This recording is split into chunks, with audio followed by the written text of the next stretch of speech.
তার মানে আপনার যে ইমিউন সিস্টেম যেটা ছিল ইনবিল্ট আল্লাহর দেওয়া ডাক্তার, সেটার আপনি জবাই করে ফেলাইছেন কোরবানির সাথে।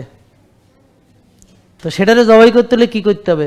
জম্মের খাওয়া খাইতে হবে, বেশি খাইতে হবে, বারবার খাইতে হবে।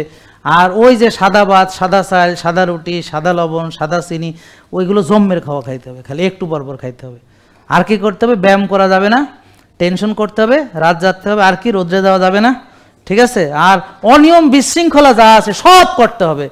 আর ব্যস্ত থাকতে হবে, ব্যস্ত থাকতে হবে, নিজের জন্য যেন কোনো সময় না থাকে, ঠিক আছে? তাইলে শেষ। ইন্না লিল্লাহি ওয়া ইন্না ইলাইহি রাজিউন। হ্যাঁ, জিয়াফত টেবত পড়াইয়া দিয়ে দেন নাকি? আর তাকে বাঁচায় রাখতে হলে কী করতে হবে? রোজা রাখতে হবে, এক ভাগ খেতে হবে, প্রকৃত খাবার খেতে হবে, ব্যায়াম করতে হবে, ভিটামিন ডি 90-100 লাগবে, রোদ্রে যেতে হবে, ঘাসে হাঁটতে হবে, শ্বাসের ব্যায়াম করতে হবে, অক্সিজেনের প্রপার ইউটিলাইজেশন লাগবে, ভালো বাতাস লাগবে, ভালো পানি লাগবে, ভালো খাবার লাগবে, ভালো মন মানসিকতা লাগবে, কল্যাণ কাজ লাগবে, আর আল্লাহ সাহায্য চাইতে হবে, রুহের চর্চা করতে হবে, আত্মার চর্চা করতে হবে। এরা সব মিলেই ডাক্তারকে মানে পাওয়ার দেয়।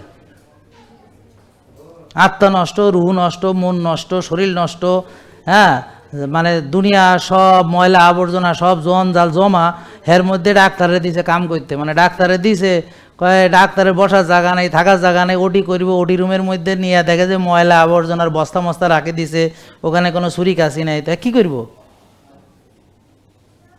এরা ভালো একটা চেম্বারও দেয় নাই কথা বলছে।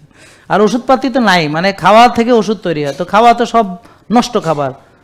হ্যাঁ, ওষুধি গাছ গাছালি সেগুলো কি খায় নাকি? আর আছে নাকি এগুলো? বুঝে নাই তো, ডাক্তারে না খায় মেরে ফেলে। জেকে লাইফস্টাইল, ওষুধ মুক্ত সুস্থ জীবন।